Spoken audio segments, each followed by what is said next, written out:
भारतीय कंपनी रिलायंस के रशिया से तेल खरीदने या न खरीदने पर चर्चा हो रही है। दो अलग अलग दावे हैं। ब्लूमबर्ग की रिपोर्ट में दावा किया गया है कि रिलायंस इंडस्ट्रीज इतना तेल इस रिफाइनरी पर रशिया से मंगा रही है, लेकिन रिलायंस ने इन दावों को ब्लेटेंटली अनट्रू यानी साफ झूठ बताया है और खारिज कर दिया है। और जब भारत में ये सब हो रहा था तब दूर अमेरिका में डोनाल्ड ट्रंप एक बार फिर रशियन ऑयल को लेकर परेशान क्यों हो रहे हैं, इन सवालों के जवाब जानने की कोशिश करेंगे। हाय, मैं हूं श्रुति और आप देख रहे हैं खर्चा पानी। 2 जनवरी को ब्लूमबर्ग ने एक रिपोर्ट छापी। राकेश शर्मा और सिरीन चियोंग की ये रिपोर्ट थी जिसमें लिखा था कि तेल के कम से कम 3 टैंकर जिनमें रूस का कच्चा तेल भरा हुआ है, इस समय भारत की तरफ बढ़ रहे हैं। इन टैंकरों ने अपने अगले स्टॉप के तौर पर भारत के वेस्ट कोस्ट पर मौजूद जामनगर कॉम्प्लेक्स को दिखाया है। ये तब हो रहा है जब रिलायंस ने देश में इस्तेमाल के लिए रूसी तेल की कुछ खरीद फिर से शुरू कर दी है। रिपोर्ट में दावा कि इन जहाजों में करीब 22 लाख बैरल रूसी यूरल्स क्रूड ऑयल लदा हुआ है। ये डेटा एनालिटिक्स कंपनी केपलर का है। केपलर के मुताबिक ये टैंकर जनवरी की शुरुआत में अपना तेल डिलीवर कर सकते हैं। केपलर जहाजों की आवाजाही को लाइव सिग्नल के जरिए ट्रैक करता है। ध्यान रखिए, ये सब ब्लूमबर्ग की रिपोर्ट में कहा गया है जिसकी स्वतंत्र पुष्टि ललन-टॉप नहीं करता। हालांकि ये सिग्नल जहाजों के कैप्टन भेजते हैं जिसमें जहाज की मौजूदा लोकेशन और अगला पोर्ट बताया जाता है। एक बात ध्यान रखने वाली है कि जैसे जैसे जहाज भारत के करीब आते हैं उनकी डेस्टिनेशन बदल भी सकती है। इसी रिपोर्ट के जवाब में 5 और 6 जनवरी की दरमियानी रात 1 बजे के आसपास रिलायंस का जवाब आया। कहा कि ब्लूमबर्ग की खबर बिल्कुल झूठ है। रिलायंस इंडस्ट्रीज की जामनगर रिफाइनरी ने पिछले 3 हफ्तों में कोई रशियन ऑयल नहीं लिया है और न ही जनवरी में कोई डिलीवरी की उम्मीद है। रिलायंस ने कहा कि हम खुद परेशान हैं कि खुद को फेयर जर्नलिज्म का फ्रंट रनर कहने वाले संस्थान ने गलत खबर छापी और हमारी इमेज को नुकसान पहुंचाया। भारत में ये सब चल रहा था, लेकिन इसका असर भारत तक सीमित नहीं है। आप जानते ही हैं कि भारत के रूस से तेल खरीदी को लेकर ट्रंप कितनी हाय तौबा मचा चुके हैं। ये सब अभी भी जारी है। 4 जनवरी को उन्होंने कहा कि अगर भारत रशियन ऑयल खरीदता रहा तो मैं टैरिफ बढ़ा दूंगा। सुनिए।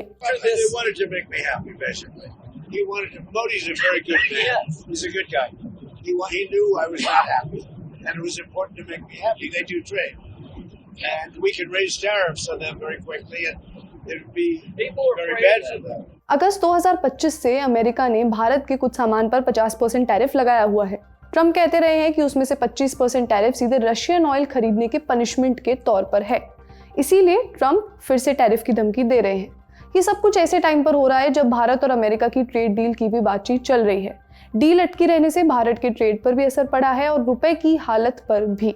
और जानकार मानते हैं कि डील अटकी होने के पीछे के कारणों में से एक है अमेरिका का ये शक कि कहीं भारत रूस से तेल तो नहीं खरीद रहा। तो अब इस सवाल को भी टटोलते हैं कि भारत की रशियन ऑयल खरीद का अभी क्या स्टेटस है। फाइनेंशियल एक्सप्रेस की एक रिपोर्ट से पता चलता है कि भारत के रशियन ऑयल के इंपोर्ट दिसंबर में कम हुए। नवंबर में हर दिन 18 लाख बैरल आ रहे थे, दिसंबर में गिरकर 12 लाख बैरल प्रतिदिन रह गए। केपलर के डेटा के हिसाब से दिसंबर 2022 के बाद ये सबसे कम अमाउंट है। लेकिन साथ में केपलर ने यह भी कहा कि शॉर्ट टर्म डिस्ट्रप्शन है, ना कि परमानेंट। केपलर के एनालिस्ट सुमित रितोलिया ने कहा कि ये एक नियर टर्म एडजस्टमेंट लग रहा है। रशियन क्रूड ऑयल की जनवरी से धीरे धीरे वापस आने की उम्मीद है क्योंकि नए इंटरमीडियरीज आएंगे और सप्लाई चेन फिर बनेगी। अभी भारत अपनी जरूरत का टोटल क्रूड ऑयल इंपोर्ट में से लगभग 30% के आसपास रशिया से मंगाता है। अब ये उम्मीद करना तो अजीब होगा कि उधर ट्रंप के मुंह से बात निकली और इधर धड़ाक से रशियन ऑयल मंगाना बंद। इसी बात को आगे बढ़ाते हुए रितोलिया कहते हैं कि रोसनेफ्ट और लुकोइल, रशिया से क्रूड ऑयल एक्सपोर्ट करने वाली 2 बड़ी कंपनियों पर अमेरिका ने सैंक्शन लगाए थे। लेकिन सैंक्शन रशियन ऑयल पर नहीं, सिर्फ उसको सप्लाई करने वाली इन कंपनियों पर है। इसीलिए टैटनेफ्ट, रेडवुड ग्लोबल सप्लाई, रुसेक्सपोर्ट, मोरेक्सपोर्ट और अल्गाफ मरीन जैसे बाकी सप्लायर्स अब भारतीय रिफाइनर्स को तेल बेच रहे हैं। तो अब जहां से बात शुरू की थी वहीं पर लौटते हैं। ब्लूमबर्ग की रिपोर्ट और रिलायंस का बयान, दोनों की बातें सुनकर एक अस्पष्टता की स्थिति तो है, क्योंकि एक तरफ ब्लूमबर्ग का दावा है, दूसरी तरफ रिलायंस का खंडन। Global trade research initiative GTRI के फाउंडर अजय श्रीवास्तव का कहना है कि भारत का ये एम्बिग्विटी यानी अस्पष्टता का दृष्टिकोण काम नहीं कर रहा है। अगर भारत रशियन ऑयल की खरीद बंद करना चाहता है तो साफ कहे। अगर वो रशिया के नॉन सैंक्शन सप्लायर से खरीद चालू रखना चाहता है तो बताए और डेटा भी दे। GTRI की रिपोर्ट में बताया कि अगर भारत रशियन ऑयल पूरी तरह भी बंद कर दे तो भी कोई गारंटी नहीं है कि ट्रंप और कुछ ना कहें और अमेरिका का प्रेशर कम हो जाए। आप इस बारे में क्या सोचते हैं, हमें कमेंट्स में बताइए।